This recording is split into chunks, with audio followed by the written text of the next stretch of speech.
გამარჯობა, დიდი მადლობა შენი დროისთვის. ლელა გაფრინდაშვილი, ფილოსოფოსი, გახვალ ჩვენთან ერთად და წლის დასაწყისია, თებერვლის ბოლო, მარტის დასაწყისი და ვსაუბრობთ ცხადია პირველ რესპუბლიკაზე, მაგრამ აქცენტი გავაკეთოთ პირველი რესპუბლიკის ქალბატონებზე, რა როლი ჰქონდათ მათ პირველ რესპუბლიკაში, რა როლი ჰქონდათ თავისუფლებისთვის ბრძოლაში და იყვნენ თუ არა გამოკვეთილი ადამიანები, იმიტომ რომ სამწუხაროდ აი ამ პირველი რესპუბლიკის შესახებ ძალიან ცოტა რამ ვიცით დღემდე და ბევრი არის ფარდის უკან დამარხული და დამალული. კი ბატონო. ძალიან დიდი მადლობა ინტერესისთვის. რა თქმა უნდა, ეს არის ერთ-ერთი ყველაზე შესანიშნავი ფურცელი ჩვენი ისტორიის, მათ შორის ემანსიპაციის საკითხში. და ბუნებრივია, რომ ბევრი რამ არ ვიცით ამ პერიოდზე, რადგან საბჭოთა პერიოდში არათუ დაწერა ამ ისტორიისა და თქვათ გახსენება იმ ადამიანებისა, ვინც მესაძირკვლები იყვნენ აი ამ სამწლიანი რესპუბლიკის, არამედ ზოგადად ფიქრიც კი ამ პერიოდზე, იმიტომ ბევრი ადამიანი ცოცხალი იყო საბჭოთა პერიოდში, ვისაც ველი ქონდა შეტანილი ამ რესპუბლიკაში, მათ შორის მაგალითად ქრისტინე შარაშიძე, დამფუძნებელი კრების ქალი დეპუტატი, მაგრამ მას არაფრის თქმა არ ამის გახსენება, თუნდაც მეგობრებთან საუბარი, ხო, თანამოაზრეებთან საუბარი ამ საკითხების შესახებ არ შეეძლო. და ასეთი იყვნენ სხვებიც, ასეთნი, რომლებიც თანაუგრძნობდნენ ამ ჩვენ დამოუკიდებლობას ზოგადად.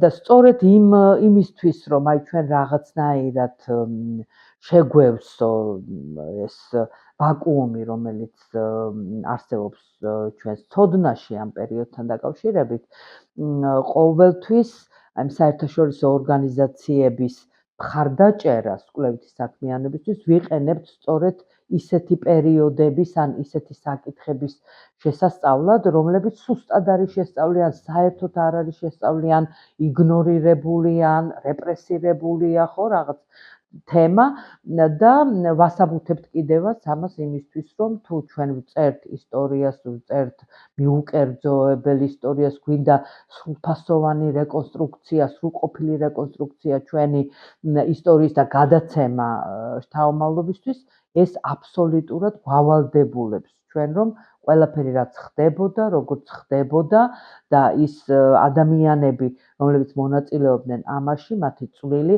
წარმოვაჩინოთ მაქსიმალურად და სწორედ აი ფრიდრიხ ებერტის ფონდი საქართველოში არის ისეთი ორგანიზაცია, ისეთი საერთაშორისო ორგანიზაცია, რომელიც მიესალმება ამ ტიპის კვლევებს და აი განსაკუთრებით ემანსიპაციის თემაზე, პირველი რესპუბლიკის სოციალური, ეკონომიკური, პოლიტიკური საკითხების კვლევაზე ძალიან დიდ დახმარებას უწევს მკვლევარებს და ეს 1918-21 წლებში ქალების საქმიანობის და ქალთა საკითხის შესახებ კვლევაში სწორედ ძალიან დიდი დახმარება გაგვიწია ებერტის ფონდმა, იმისაც რომ გვეკვლია ეს პერიოდი სხვადასხვა მიმართულებით, თქვათ რა ხდებოდა სამოქალაქო საზოგადოებაში, რა ხდებოდა არჩევნებზე, როგორც პოლიტიკურ πρოცესზე, როგორი იყო ქალების კულტურული საქმიანობა და როგორი იყო რა მოხდა ამ კვლევების შედეგად. კი ბატონო, ეს ჯერთი რადგანაც გამოუკლეველი თემა არის, ძალიან დიდი პერიოდი სჭირდება სრულფასოვან კვლევას. და ბოდი შეგვი გითხო, მასალებთან წვდომა როგორ მოახერხეთ საერთოდ? ნუ ახლა არქივებში შესვლა გამოცდილი მკვლევარებისთვის კი, არქივებში არის ძალიან ბევრი ინფორმაცია, გარდა ამისა პერიოდიკა, რომელიც გამოდიოდა იმ პერიოდში და რა თქმა უნდა ხელნაწერები და მასალები, ვთქვათ, რაც არსებობს უშუალოდ აი ამ ადამიანების პერსონალური ბიოგრაფიის რეკონსტრუქციაში, რაც დაგვეხმარება, ხო, ასეთ მასალებზე და აქ ჩართულები იყვნენ სხვა მკვლევარებიც, ეს არ არის მხოლოდ ჩემი კვლევის მასალები, მე ძირითადად სამოქალაქო საქმიანობაზე გავაკეთე აქცენტი, ჩემი ნაწილი ამაზე იყო, ანუ ადამიანები, რომლებიც როგორც თანამედროვე ტერმინებით რო ვთქვათ, არასამთავრობო, არაპოლიტიკურ სამოქალაქო გაერთიანებებში იყვნენ გაერთიანებული, იმისაც რომ ემანსიპაციის საკითხი შეესწავლათ, პოპულარიზაცია გაეკეთებინათ და რაც მთავარია, დაენერგათ ყოფაში, დაენერგათ იმ ქალებში, რომლებიც თავს ჩაგრულებად განიცდიდნენ ან თანასწორ უფლებიანობის იდეას მიიჩნევდნენ მნიშვნელოვნად მათი ცხოვრებისთვის და დანარჩენი ქალებისთვის საქართველოში. იყო ესეთი ორგანიზაცია? კი, რა თქმა უნდა, ასეთი ორგანიზაციები ბევრი იყო და აი ამ რესპუბლიკაში ქალთა საკითხის წარმატება სხვათა შორის ძალიან შეუწყო ხელი იმან, რომ ქართული კულტურა ზოგადად არ არის სტერილური, მოღვაწე სამოქალაქო, პოლიტიკურ, საჯარო სივრცეში მოღვაწე ქალებისაგან, ხო? და ეს ნამდვილად ამაზე დაეფუძნა, შეიძლება ითქვას, საემ ქალების აქტიურობა მე-19 საუკუნეში და შემდეგ უკვე მე-20 საუკუნეში. აბსოლუტურად მათ გააგრძელეს, შეიძლება ითქვას, თავიანთი წინაპარი, წინამორბედი ქალების საქმე და ის რომ ეს საქმე არსებობდა, ეს წვლილი არსებობდა და ეს რაღაცნაირად ცოდნაში, მათ ცოდნაში და მათ გამოცდილებაში არსებობდა, ეს იგრძნობა ნამდვილად აი ამ პირველი რესპუბლიკის პერიოდში. ეხლა რა შეიძლება ითქვას ზოგადად ამ პერიოდზე?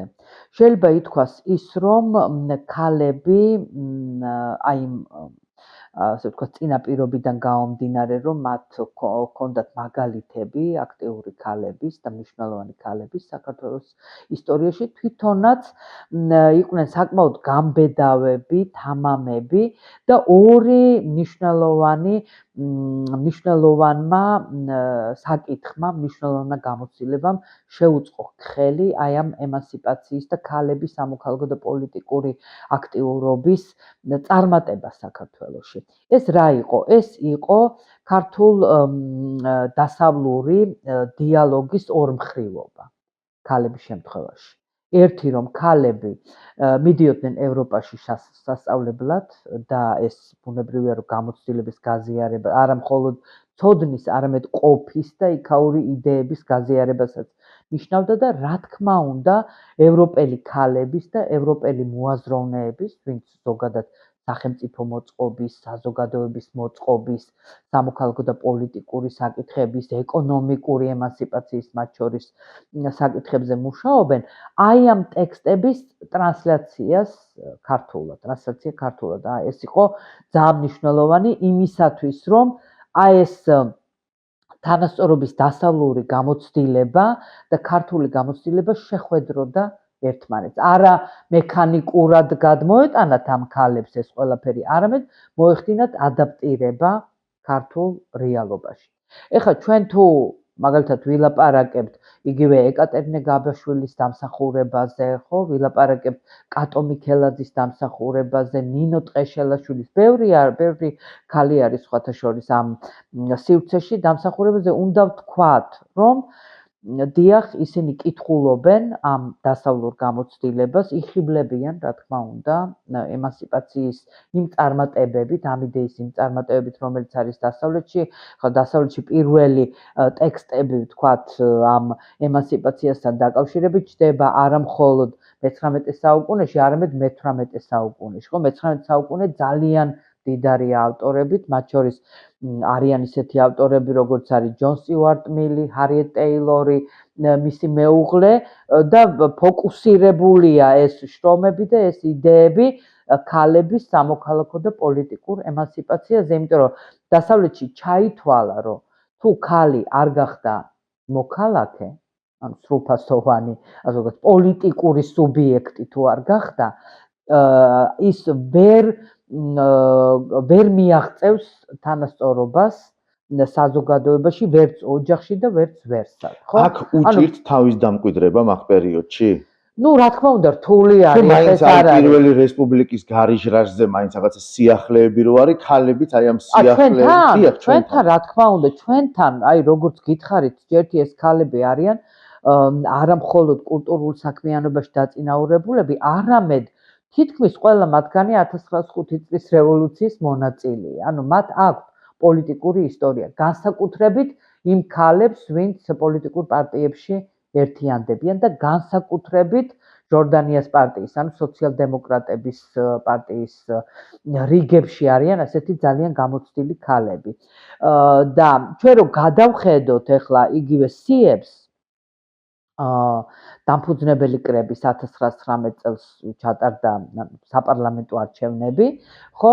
დამფუძნებელი კრების არჩევნები, რომ გადავხედოთ სიებს, ხო? ანუ 600-ზე მეტი კანდიდატია 15 პარტიის სიაში და აქედან 26 არის ქალი.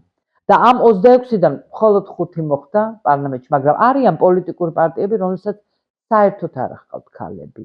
მაგალითად, ეროვნულ დემოკრატებს არ ახყავთ ქალები სიაში. ყველაზე მეტი ქალი ყავს სოციალ-დემოკრატებს და ამიტომ მთლიანად ფაქტობრივად დამფუძნებელი კრება დაკომპლექტებულია სოციალ-დემოკრატი ქალებით. ანუ მათ გაიყვან, მათ მოახერხეს, მხოლოდ მიუხედავად იმისა, რომ მაგალითად ნინო ნაკაშიძე იყო სხვა პოლიტიკური პარტიის სიაში, ასევე ძალიან აქტიური პოლიტიკურად და სხვა პოლიტიკოსი ქალები არიან პარტიულ სიებში, მაგრამ მხოლოდ სოციალ-დემოკრატები ახერხებენ აი ამ 5 დეპუტატის გაყვანას დამფუძნებელ კრებაში. და ეს არ არის, ასე ვთქვათ, რაღაცნაირი მექანიკური შეყვანა აი ამ ქალების პოლიტიკურ სიაში. ისინი უკვე შემდეგ დამფუძნებელ კრებაში არა მხოლოდ ასე რომ ვთქვათ, ესე იგი ქალური საკითხების ითვლება საერთოდ, რომ სოციალური საკითხები უფრო ქალების ხო და აი კომიტეტები არა მარტო მაშინ, არამედ დღესაც, მაგალითად, რაც უკავშირდება ოჯახს, ვთქვათ, სოციალურ პრობლემატიკას, უფრო ქალები ახსენდებათ ესეთ კომიტეტებში და ასეთ საკითხებზე მუშაობს. ეს შეიძლება ბუნებრივია, მაგრამ ქალებს ასევე შეუძლიათ მონაწილეობა მიიღონ, მაგალითად, სამხედრო საკითხებში, ხო? ასეთი ძალოვანი სტრუქტურების შესახებ კანონშემოქმედებაში, ხო? და ეს პირველი რესპუბლიკის პერიოდში განსაკუთრებით გამოჩნდა, იმიტომ რომ ეს ქალები, ვინც დამფუძნებელი კრების წევრები არიან, არა მარტო სოციალური საკითხების გააზრებაში და კანონშემოქმედებაში მონაწილეობენ, არამედ ჯართან დაკავშირებით, კონსტიტუციასთან დაკავშირებით აქვთ შეხედულებები მათ და მონაწილეობენ ამ პროცესში, ხო? ამიტომ ასე ვთქვათ, არ არის მხოლოდ ვთქვათ რაღაცა სქესურად მიკერძოებული რაღაცა საკითხები, სადაც ისინი მონაწილეობენ. კი ბატონო, გარდა აი ამ პოლიტიკური პროცესისა, რა თქმა უნდა, მიდის კულტურული და სამოქალაქო პროცესი, რომელიც ეხმარება პოლიტიკურ ემანციპაციას.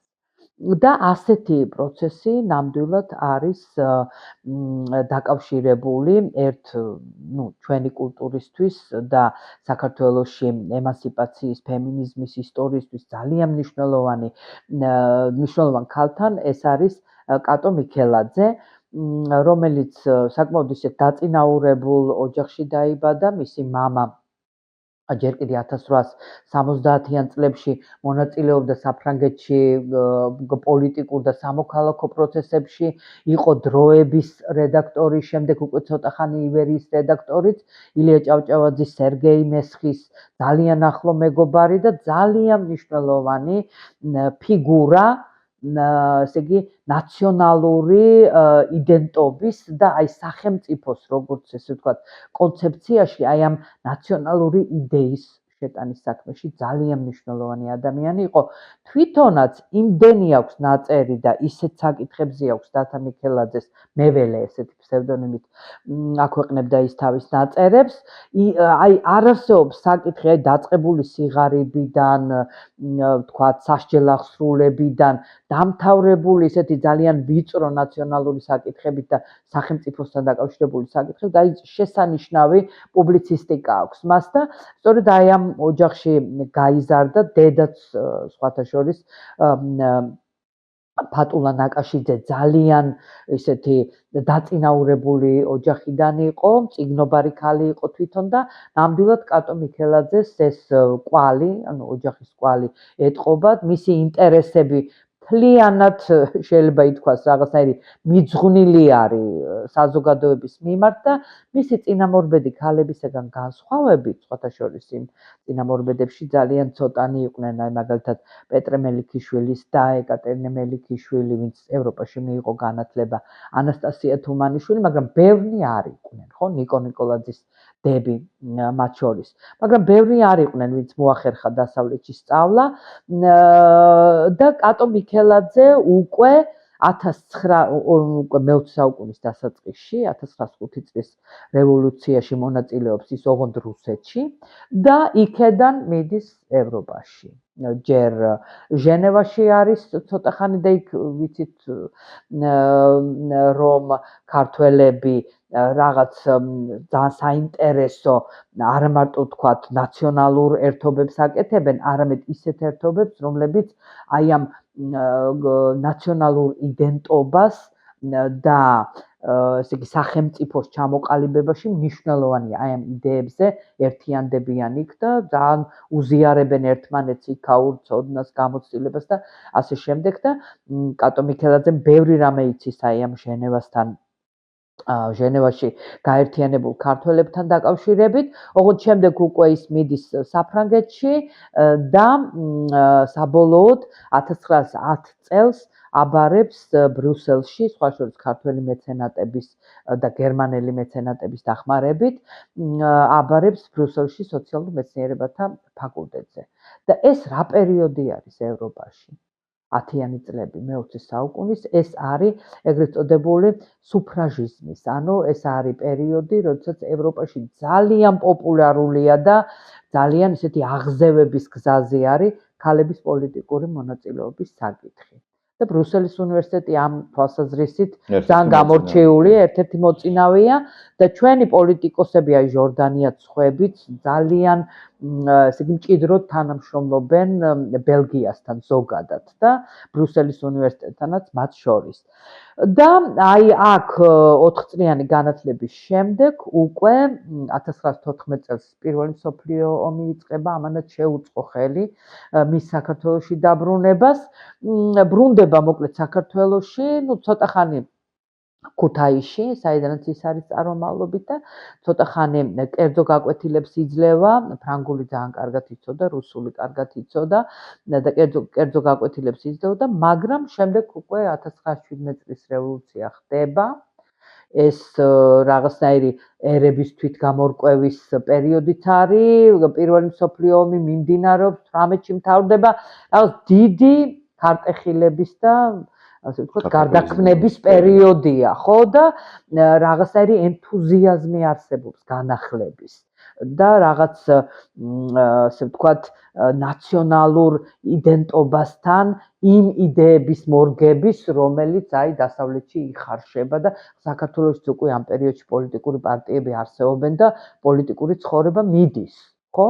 და ემანსიპაციის საკითხი არა მარტო მე-20 საუკუნის დასაწყისში, მე-19 საუკუნის შუიდან უკვე ქართული სამოქალაქო და კულტურული დისკურსის შემადგენელი ნაწილი არის უწყვეტად 1860-იანი წლებიდან. და კატო მიქელაძე ჯერთი იქ გაიცნო ძალიან ბევრი აი პარიზის კომუნაში მონაწილე ადამიანების შთამომავლებს იცნობს პარიზში და ძალიან მნიშვნელოვანი სხვა შორის ძალიან კარგი გახსენება აქვს მას, როდესაც აკაკი წერეთელი ჩავიდა 900-იან წლებში პარიზში და შეხვდა იქაურ ქართველებს და იქ მოკლედ მოუწოდა ამ ქართველებს რომ ისწავლონ და ამ სწავლით გამდიდრებულები უკვე დაბრუნდნენ საქართველოში, რომ საქართველოს ჭირდება ის ცოდნა, რომელიც არსებობს ევროპაში და ძალიან დიდი ესეთი სიმპათიებით და დიდი გულისწყეტითაც გარკვეული აზრით იხსენებს კატო მიქელაძე აი ამ ქართველებთან შეხვედრას. გულისწყეტით იმიტომ, რომ რაღაც თითქოს უფრო მეტ შთაგონებას მოელოდა, ვიდრე აი შემდეგ იმ ქართველებმა, რომლებიც იქ სწავლობდნენ, მოახმარეს თავიანთი ძალისხმევა საქართველოს, ხო? რაღაცნაირი გულისწყეტა არსებობს ამ წერილებში.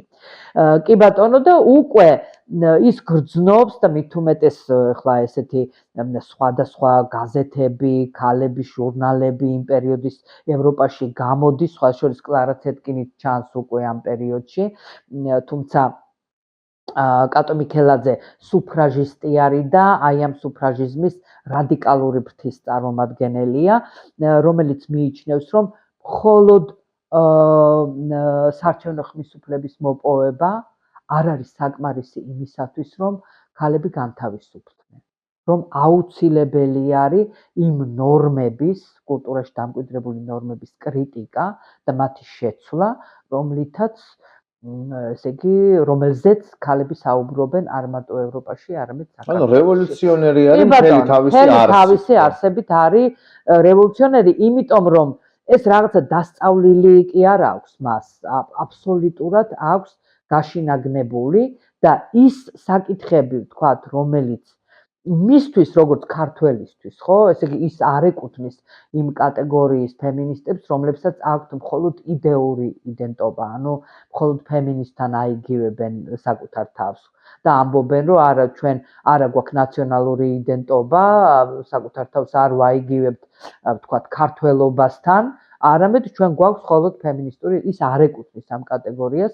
კატო მიქელაძე შეიძლება ითქვას, რომ პირველ რიგში ის არის სწორედ ქართველი და შემდეგ არის ფემინისტი. უпростоრად ეს ორი იდეა და ორი იდენტობა, ვთქვათ, ემანსიპატორული ფემინისტური იდენტობა მასში როგორც პიროვნებაში აბსოლუტურად არ უშლის ხელს და ურთიერთგანმაპირობებელია და ურთიერთშემავსებელია ეროვნულ იდენტობასთან დაკავშირებით, რომ მას ესმის, რომ არ შეიძლება ადამიანი პერსონალურად განთავისუფლდე, თუ შენ პოლიტიკურად ხარ დამონებული, ხო? ამიტომ ეს 1917 წლების, 1918 წლების ტრანსფორმაციები მას გაგებული აქვს როგორც შანსი საქართველოს დამოუკიდებლობისა. ეს ძალიან მნიშვნელოვანი არის მისთვის. ალბათ ესეც არის განმაპირობებელი, რომ მე აი მოხალისეებიც იყვნენ ქალები და ძალიან ბევრი ფრონტზეც იყო, იმიტომ რომ სად არის, ხო, რა თქმა უნდა, მარო მაყაშვილის გარდა უამრავი იყო, ვინც წითელ ჯვარში ჩაეწერა და წავიდნენ. გარდა ამისა, ორგანიზაციები იქმნებოდა საქართველოში, თბილისშიც და რეგიონებშიც, რომლებიც საქველმოქმედო საღამოებს, მაგალითად იგივე თეატრალი ქალები, ხო, მსახიობი ქალები, სპეციალურ კონცერტებს და სპექტაკლებს აწყობდნენ იმისათვის, რომ აი ამ მოგროვილი ფულით შემდეგ პროდუქტები შეეძინათ, აი დადიოდნენ სოფელ-სოფელ იმისათვის, რომ თქვათ აი ხელსაქმის ოსტატი ქალებისთვის, ქალებს გაეღოთ მაგალითად წინდები ან რაღაცა სხვა ტანსაცმელი აი ჯარში ქართველებისთვის, ხო? ძალიან ბევრი ასეთი ინიციატივა იყო, აი წარმოუდგა თან ამ პერიოდში არსებობს ასევე კოოპერატივები. ქალების გაერთი, მათ შორის ქალების აი სპეციფიურად აი აბრეშუმთან დაკავშირებით, თქვათ, სოფლის მეურნეობის პროდუქტის წარმოებასთან, ჭრაკერვასთან დაკავშირებული რაღაცა კოოპერატივები და ისინი ძალიან დიდ დახმარებას უწევენ ფრონტს თავიანთი საქმიანობით, ხო? ასე რომ ქალები ამ პერიოდში არიან აბსოლუტურად გადართულები საზოგადოებრივ, სამოქალაქო და პოლიტიკურ საქმეებში და აბსოლუტურად ეს აღიქმება ქართული პოლიტიკური ისტაბლიშმენტის მიერ, როგორც ძალიან საჭირო, არა მარტო ქალების ემანსიპაციისთვის, არამედ სახელმწიფოსთვის, ქართული სახელმწიფოსთვის, როგორც ძალიან საჭირო საქმე. და რა თქმა უნდა, არიან პოლიტიკოსები და ადამიანები, რომლებიც ქალების აი ამ სამოქალაქო და პოლიტიკურ მონაწილეობას განიცდიან როგორც ნორმას და ესე იგი არ გრძნობენ, რომ რაღაცა განსაკუთრებული ხელშეწყობა ჭირდებათ ქალებს, მაგრამ არიან ისეთები, რომლებიც სწორედ თვლიან, რომ ხო, განსაკუთრებული ხელშეწყობა არის ქალებისთვის, იმიტომ რომ ახლა ქართულ კულტურაში, როგორც კულტურათა უმრავლესობაში, ქალების თავარ საქმედ მაინც ითვლება ოჯახის შექმნა, შვილების გაჩენა, შვილების აღზრდა, მაგრამ აი არიან მოაზროვნეები და მოღვაწეები, რომლებიც თვლიან, რომ ეს საქმე, ანუ ტრადიციულად ქალური საქმე, აბსოლუტურად შეთავსებადია მათ სამოქალაქო და პოლიტიკურ საქმიანობასთან. თუმცა არიან ისეთები, რომლებიც ამბობენ, რომ ეს ორი რაღაცა ერთმანეთს გამორიცხავს. ანუ თუ ერთს აკეთებ, მეორეს აკლებ, თუ მეორეს აკეთებ, პირველს აკლებ, ხო? ნუ ეხლა შეიძლება თუ იმ პერიოდს გავითვალისწინებთ საქართველოს ეკონომიკურ მდგომარეობას ზოგადად, არ არის, ასე ვთქვათ, არგუმენტს, უბრალოდ არ არის სერიოზულობას მოკლებული ის არგუმენტი, რომ თუ ქალები სამოქალაქო და პოლიტიკურ საქმიანობაში გადაეშვებიან, მაშინ ოჯახს მოაკლდება რაღაც. ეს არ არის მოკლებული, ასე ვთქვათ, ანუ ისეთი საკმაოდ რაციონალური არგუმენტია, მაგრამ ძალიან მცირე რაოდენობაზე ვსაუბრობ. ხო, ქალების ნება ხო ძალიან მნიშვნელოვანია ამაში, ესე იგი მე თუ მინდა რომ ჩემი თავი მიუძღვნა სამოქალაქო და პოლიტიკურ პროცესს, არ უნდა მაბრკოლებდეს არაფერი ამაში, ხო? და იგივე ოჯახის წევრებიც, მეუღლეც, ქმარიც, უნდა ძალიან საინტერესო პოლემიკები იმართება სხვათა შორის ამ საკითხებზე. ძალიან საინტერესო და თითქმის პარალელურად მიდის დასავლური დისკურსი ქართულ დისკურსთან.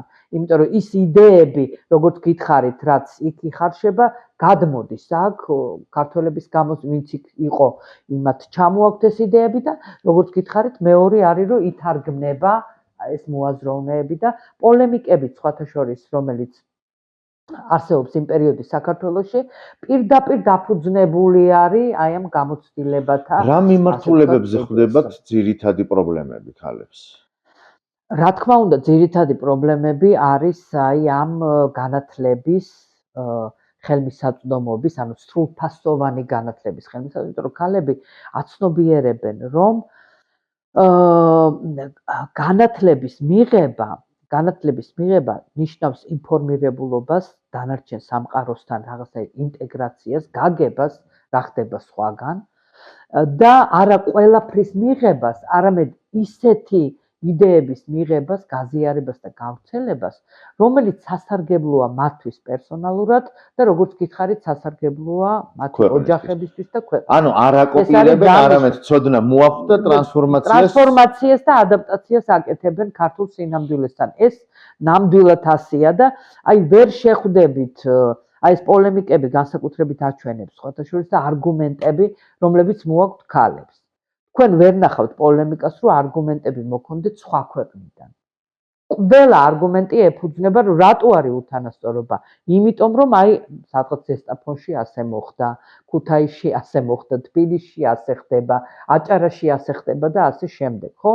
ეს ძალიან მნიშვნელოვანია, ანუ აქ იგრძნობა სწორედ რომ ეს ემანციპაციის იდეა მათთვის არის აბსოლუტურად გააზრებული იდეა და აბსოლუტურად შედარებული და შეპირისპირებული იმ რეალობასთან, რომელშიც ისინი ცხოვრობენ, არა მხოლოდ პერსონალური გამოცდილებით, არამედ მათი თანამოაზრე ქალების და თანამოქალაქე ქალების გამოცდილებით. ეს ნამდვილად ძალიან მნიშვნელოვანია და აი კატო მიქელაძის გაზეთში, რომელიც მან გამოსცა, სხვა შორის 2 წელი გამოდიოდა მხოლოდ 1917-18 წლებში, იქ აი თვითონ კონსტიტუცია ამ გაზეთისა არის ისეთი, რომ აქ არის ევროპელი, რუსი სუფრაჟისტების ტექსტები და პოლიტიკურ პროცესებში ჩართული ქალების გამოცდილებაზე ლაპარაკი, მაგრამ ფაქტოლოგიურ მხარეს რაც ეხება, ხო, ჩაგვრის ფაქტოლოგიურ მხარეს თლიანად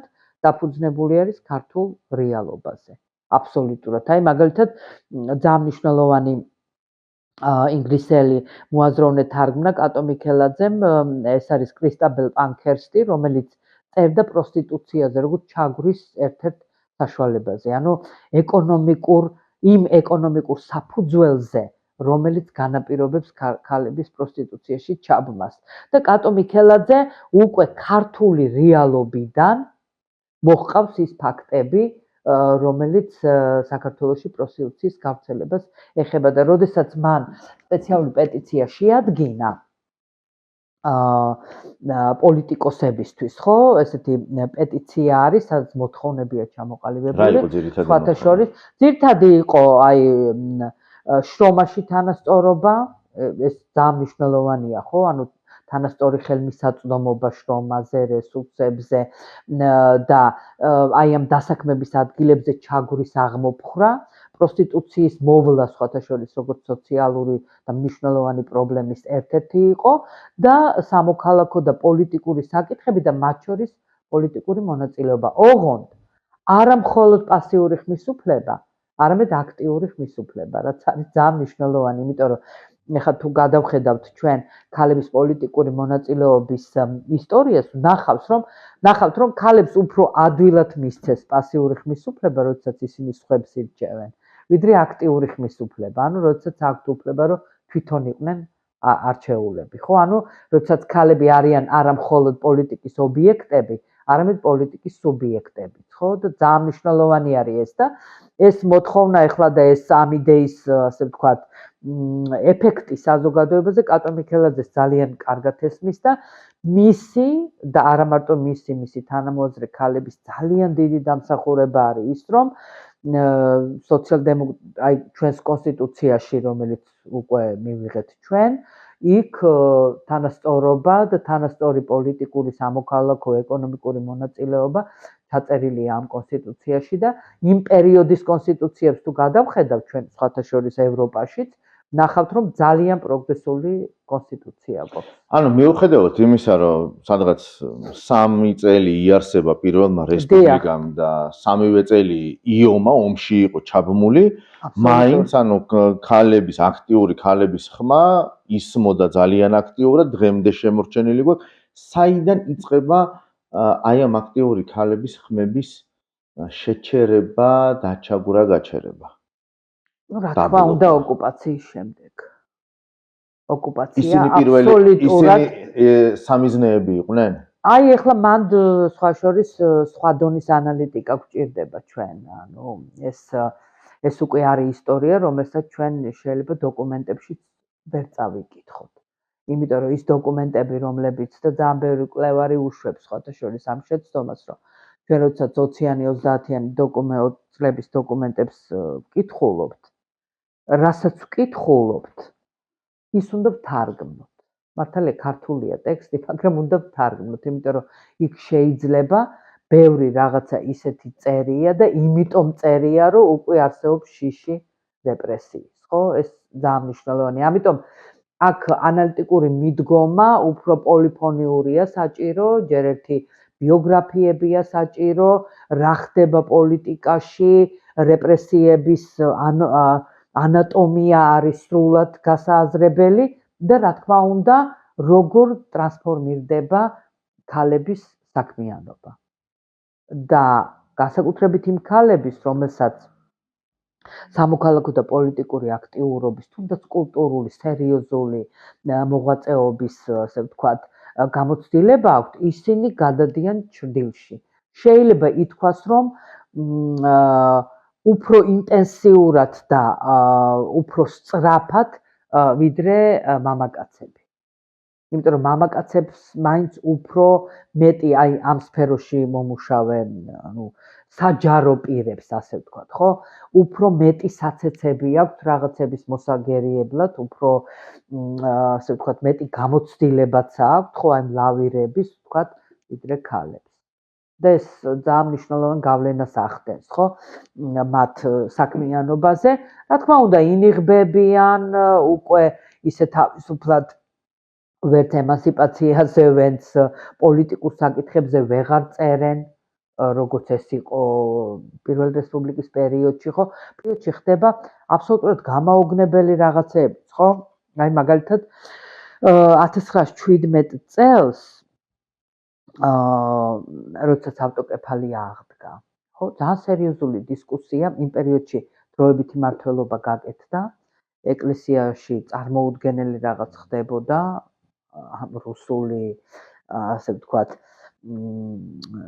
თათის გამო, რომელიც მათ დაადეს ამ ეკლესიას და მოგუდეს, შეიძლება ითქვას, ხო? მე მამარდაშვილს აქვს არაჩვეულებრივი ხატოვანი გამოთქმა, რომ რუსული ეკლესია ქართულს ისე ჩაეხუტაო, რომ მოახჩო.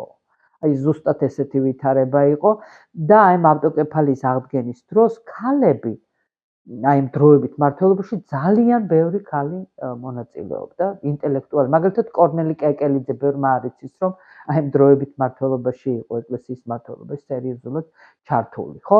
და აქ არიან ქალები, რომლებსაც მაგალითად აი ამ პოლემიკაში როგორ მოეწყოს დამოუკიდებელი ქართული ეკლესია, შეაქვთ საკითხი იმასთან დაკავშირებით, უნდა მონაწილეობდნენ თუ არა ქალები საეკლესიო საბჭოებში, კრებებში და უნდა მონაწილეობდნენ თუ არა ისინი ეპისკოპოსების არჩევნებში.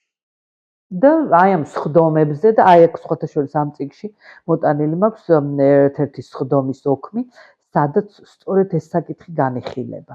და ერთ-ერთი ძალიან მნიშვნელოვანი და ძალიან აქტიური ქალი ამ დროებით მმართველობაში იყო შალვა დადიანის და მარიამ დადიანი, რომელიც სოხუმში იყო ქართველთა შორის წერა-კითხვის გამავრცელებელი საზოგადოების თავმჯდომარე.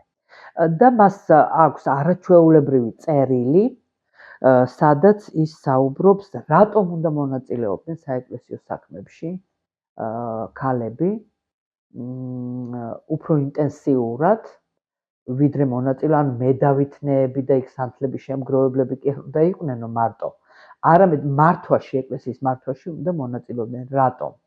იმიტომ, რომ ისტორიულად ქალები ყოველთვის იყვნენ ჩართულები ძალიან ინტენსიურად რელიგიურ საქმეებში. ერთი ჩვენ წმინდანები გვყავს, ხო, ქალები. რელიგიური მოღვაწეები ყავს მათ, სხვათა შორის ისეთი ქალები, რომლებსაც სარწმუნოებისთვის თავი გასწირეს, ხო? პოლიტიკური მოღვაწე ქალები ყავს და იმ პერიოდში ხა თამარ მეფის იგივე რუსუდანის ვთქვათ და იქ დიპლომატი ქალები ვინც ყავდა, ხო? იმ პერიოდში პოლიტიკური მოღვაწეობა და რელიგიური მოღვაწეობა თითქმის ერთი და იგივე იყო, ხო? ჩვენ ვერ ვნახავთ პოლიტიკურ მოღვაწეს, ან ჩვენ მეფეთაგან ვთქვათ, რომლის პოლიტიკურ საქმიანობაში სერიოზული კომპონენტი და ნაკადი არ არის რელიგიური საქმიანობა ან რელიგიურ ინსტიტუციებთან ურთიერთობა, ხო? სახელმწიფო და ეკლესია აბსოლუტურად, ასე ვთქვათ, ერთად საქმიანობენ ქართული სახელმწიფოს და აქ ქალები არიან. რომ არაფერი ვთქვათ იმაზე, რომ მისიონერი ქალი, ვინც საქართველოში ქრისტიანობა შემოიტანა, ხო, და მისი თანამოაზრე ქალებიც, ვინც ახდნენ მას ამ ქადაგებაში, ვთქვათ და გავრცელებაში, ხო, ნანა დედოფალის გარდა სხვა ქალებიც იყვნენ. და სწორედ მარიამ დადიანი ანჩაბაძე საუბრობს ამაზე, რომ ქალები ეკლესიის მართვაში უნდა მონაწილეობდნენ ისე, ჩვენი ისტორიიდან გამომდინარე, როგორც მონაწილეობდნენ ადრე. და არანაირი გარჩევა აქ არ უნდა იყოს და სხვათა შორის აი ამ საეკლესიო კრებაზე კონკრეტულად, სადაც ის სიტყვით გამოვიდა და ეს თავისი არგუმენტები თქვა და დაასაბუთა, თითქმის ყველა დაეთანხმა მას. ერთი-ორი მოწინააღმდეგე იყო, რომ აი თითქოს აი საკურთხეველთან ქალი ვერ მიოდა. ამ ნაწილში სხვა შორის ის ამბობს, რომ აი მაგალითად ღუდელმსახური, რადგანაც ვთქვათ კანონიკურად ღუდელმსახურები ითვლებიან ქრისტეს მოწაფეებად და მას არ ყავდა ქალი მოწაფე, ამიტომ აქ ის ეთანხმება, ესე იგი სხვებს იმაში, რომ ღუდელი არ შეიძლება გახდეს ქალი, ხო? ანუ ქადაგების უფლება ვთქვათ. და ეს იმდენად გასაკვირი არის ახლა, არა მარტო საბჭოთა პერიოდს, არამედ პოსტსაბჭოთა პერიოდსაც თუ შევხედავთ, რომ საერთოდ ასეთი მსჯელობა კი არა, მე სტატია არ წამიკითხავს პოსტსაბჭოთა პერიოდში, რომელიც რამენაირად დაუშვებდა, რომ ქალები მონაწილეობდნენ იგივე საეკლესიო საბჭოებში. ნუ ასეთ ქალებს ჩარაზავდნენ და ჩარაზეს კიდევაც 21-ის შემდეგ. ხო, ასე რომ ძალიან ბევრი ასეთი საკითხია, რომელიც ძალიან შთამაგონებელია, რო არაფერი ვთქვათ იმაზე, რომ არ არსებობს საქართველოში რეგიონი, აი სვანეთიდან დაწყებული, ვიდრე გუდაუთამდე, სადაც არ არიან ქალები, რომლებსაც ძალიან სერიოზული წვლილი შეაქვთ რესპუბლიკაში, ანუ რესპუბლიკის, ასე ვთქვათ, იმ არა მარტო კანონშემოქმედებაში, ვთქვათ, ვინც იქ იყვნენ და მათი თანამოაზრეები ან სამოქალაქო საზოგადოებაში, არამედ წერა-კითხვის გამავრცელებელი საზოგადოება ჯერ კიდევ ფუნქციონირებს და იგივე ჟურნალ-გაზეთების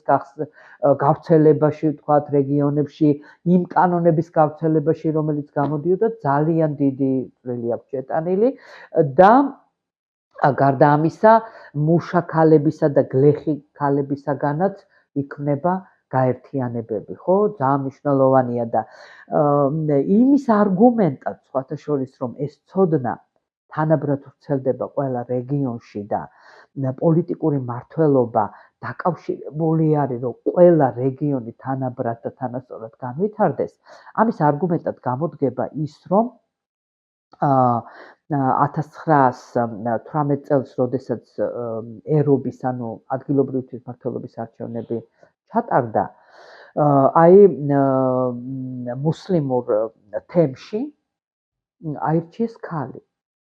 აი ფარიხანუმ სოფიევა. ეს არის პირველი ქალი მსოფლიოში, მუსლიმი ქალი, რომელიც მოხვდა არჩევით ორგანოში.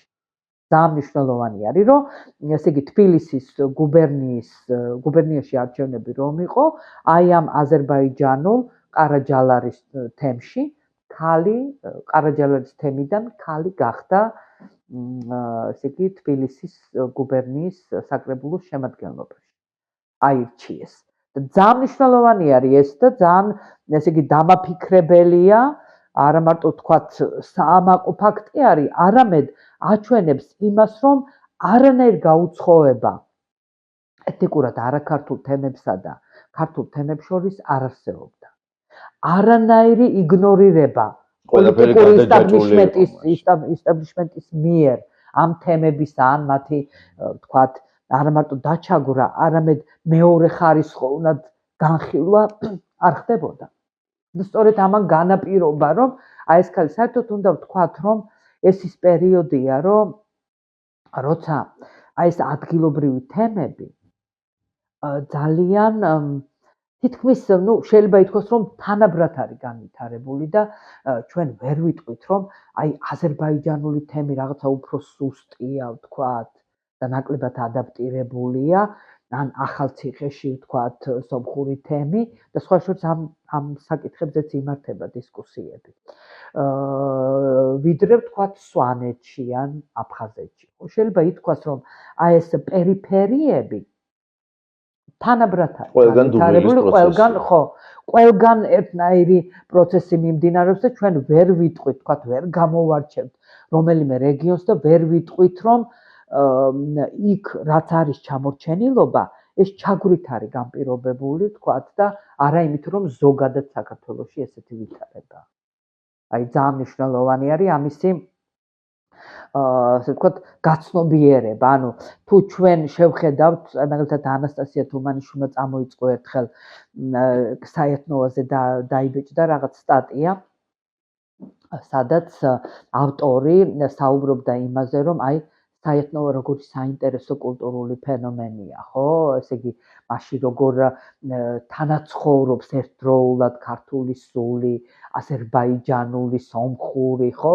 აი ეს სული როგორ თანაცხოვრობს, მაშინ როდესაც აი საჯარო ცხოვრებაშიო დღეს ამბობს ავტორი, რაღაცნაირი გაუცხოება არის. აი სომხურ თემსა და ქართულ თემს. ხა პოლიტიკურად ვიცით რა ხდება ამ პერიოდში, ხო? არსებობს დაძაბულობები, იგივე ქართულ სომხური ომები არის პირდაპირ აბსოლუტურად და ეს დაძაბულობა არსებობს და ბუნებრივია, რომ ქართველები იწყებენ ფიქრს რა განაპირობებს ამას. და კულტურული მაგალითები მოყავთ სწორედ ისეთი საუკეთესო, როგორც საეთნოა არის მაგალითად, ხო, ეთიმ გურჯი და ძალიან ბევრი ისინი ხალხური შემოქმედებაშიც ასახულია ეს თანასწორუფლებიანობის და თანასწორობის, ხო, ამ კავკასიური რაღაცნაირი ერთობის დამადასტურებელია მთელი ხალხური შემოქმედება, ხო? და აი ამ საეთნოაზე სტატიამ გამოიწვია გაღიზიანება სხვათა შორის ზოგიერთ ესე იგი სომხური თემის წარმომადგენლებში და მათ შორის ანასტასია თუმანიშვილშიც, რომელიც ესე იგი შეეკამათ ავტორს იმაში, რომ თუ ესე იგი ჩვენ გვაქვს საეთნოას მაგალითი, მაშინ რატო ხდება ის, რომ ეთნიკურად სომხები ნაკლებად მონაწილეობენ აი ამ პოლიტიკურ პროცესში, ანუ ეთნიკურად ქართველები თითქოს არ უშვებენ მათ სამოქალაქო და პოლიტიკურ პროცესში, არ აძლევენ თანასწორი მონაწილეობის საშუალებას და აი სწორედ ეს ბატონი გომართელი, ვინც წერს სტატიას საერთნოვასთან დაკავშირებით, პასუხობს და მე მგონი მთლიანად რედაქცია პასუხობს იმ გაზეთისა, რომ არ ეთანხმება იმ არგუმენტს, რომ აქ რაღაცა ეთნიკური ნიშნით ხდება ჩაგვრა და რატო არ ეთანხმება? რომ წადითო ეთნიკურად ქართულ რეგიონებში და თუ თქვენ ნახავთ, რომ ეთნიკურად სომხური რეგიონი, თქვათ ახალციხეში და ახალქალაქში, უფრო ნაკლებად არის განვითარებული ვიდრე ეთნიკურად ქართული რეგიონები, მაგალითად სვანეთში, აფხაზეთში, აჭარაში და სხვა, მაშინ დაგეთანხმებით, რომ აქ ჩაგვრას აქვს ადგილი. საქმეც ამაშია, რომ არ არსებობს არანაირი ეთნიკური ჩაგვრა ყოფის ხალხის დონეზე, ხო? და აი ეს პოლიტიკური манипуляციები და ჩვენ ვიცით ახლა თუ დღეს აქვს აქ ესე ვთქვათ ჩვენს ჩრდილოელ მტერს, ხო, ინტერესები, რატო არ ექნებოდა მაშინ, ხო? რა თქმა უნდა, ქონდა ეს ინტერესები და უკვე 1921 წლის ოკუპაცია და შემდეგ რაც ასე იგი ბოლშევიკებმა და მათთან კოლაბორაციაში შესულმა ქართველმა ბოლშევიკებმა გააკეთეს, ხო, განსაკუთრებით რაც დამართეს იმ თაობას, ვინც იყო ფუნდამენტი ქართული სახელმწიფოსი, ხო, იმ მეხსიერებას, რაც არსებობდა ამ ჩვენს ისტორიაზე, ჩვენს კულტურულ, პოლიტიკურ, სამოქალაქო ისტორიაზე, მათ აბსოლუტურად გაანადგურეს ეს თაობა და ამითი მეხსიერებაც, ხო, რაც არსებობდა, რომ მეხსიერების გარეშე ვიცით, რომ არ არსებობს განვითარება, ხო, არც პოლიტიკური, არც კულტურული და ძალიან ასე იგი სასარგებლოა და ძალიან საჭირო არის, აი რასაც თქვენ აკეთებთ გიორგი, ახლა ამ კონკრეტულ შემთხვევაში და ამ თქვენი პროექტით, რომ რაღაცნაირი რეანიმაცია ხდება ამ ისტორიის. ეს რეანიმაცია საჭიროა იმისთვის, რომ ჩვენ დავინახოთ, რომ სად გაწყდა ეს განვითარების ჯაჭვი, ხო? რომ აი სწორედ იქედან დავიწყოთ. სადაც გაწყვეტილია, ხო? რომ იგივე შეცდომა არ დავუშვათ. ეხლა დღესაც იგივე დებატია, ჩვენ რო გადავხედოთ ეხლა იქ 10-იანი, 20-იანი წლების დებატებს, ხო, სანამ ეს ბოლშევიკები მაგრად მოძლიერდებოდნენ, თავიდან არ იყო ესეთი. რუსეთში სხვათა შორის, ხო? იგივე სახელოვნებო წრეებს ეტყობა ეს განსაკუთრებით, როგორი თავისუფალი არის შემოქმედება საქართველოშიც და რუსეთშიც, ხო? სანამ მოძლიერდებოდნენ, აი ამ პერიოდს თუ დავაკვირდებით ჩვენ კარგად, აი რაღაცა გვეგონება, რომ თითქოს აი არც მომხდარა საბჭოთა კავშირი. იმიტომ რომ იგივე დებატები არის დღეს, ხო? აი მაგალითად რუსეთი მტერია თუ მოყვარე, თურქეთი ვინ არის, სპარსეთი ვინ არის, რა ხდება, ევროპა სად არის, ხო? ევროპა ჩვენი მტერია, მოყვარია, ცივილიზაციურად სადავართ ჩვენ, არა მხოლოდ პოლიტიკურად. რა თქმა უნდა, ახლა ვინც პირველ რესპუბლიკას ჩვენს, ასე ვთქვათ, დემოკრატიულ ისტორიაში ჩაუყარა საფუძველი, ხო, დემოკრატიის ისტორიაში ჩაუყარა საქართველოში საფუძველი, იმათ არანაირი ეჭვი არ ეპარებათ იმაში, რომ ცივილიზაციურად ჩვენ ვართ ევროპის შემადგენელი ნაწილი. არა მარტო შემადგენელი ნაწილი, ძალიან ბევრ რაღაცაში ვართ წინ. აი მაგალითად ევროპელი სოციალ-დემოკრატები, როდესაც 20 წელს ჩამოვიდნენ აქ, სრულიად გაოგნებულები იყვნენ იმ რეფორმებით და მათ შორის ქალების პოლიტიკური მონაწილეობით, რაც საქართველოში ხდებოდა. და აღნიშნავდნენ, რომ ის იდეები, რომელიც სოციალ-დემოკრატიას როგორც იდეოლოგიას და როგორც იდეას ჰქონდა საქართველოში, ყველაზე სრულად, ყველაზე სრულფასოვნად და ყველაზე შთამაგონებლად სწორედ საქართველოში განხორციელდა, ხო? ისინი ამას ამჩნევენ და არა მარტო ამჩნევენ, არამედ წერენ, როდესაც ბრუნდებიან ევროპაში, ხო? და ძალიან ბევრ საკითხში იყო საქართველოს დაწინაურებული და არა მარტო, თქვათ, ეს ევროპელი სოციალ-დემოკრატები, არამედ მოგზაურები, ევროპელები, სხვა მიზნით საქართველოში ჩამოსულები, პოლიტიკური მიზნით, ეკონომიკური, თქვათ, მეცნიერული, აკადემიური მიზნებით ჩამოსულები, ყველანი ამჩნევენ აქ, რომ ეს არ არის ის ჩამორჩენილი ქვეყანა, რომელსაც ვინმე რაღაცა ზემოდან უნდა უყუროს, რომ ალბათ ამიტომაც მე იღებენ დიდ ნაჭრებად აი ამ ჩვენ მახსოვრობას. რა თქმა უნდა. კეთილი ლელა, დიდი მადლობა.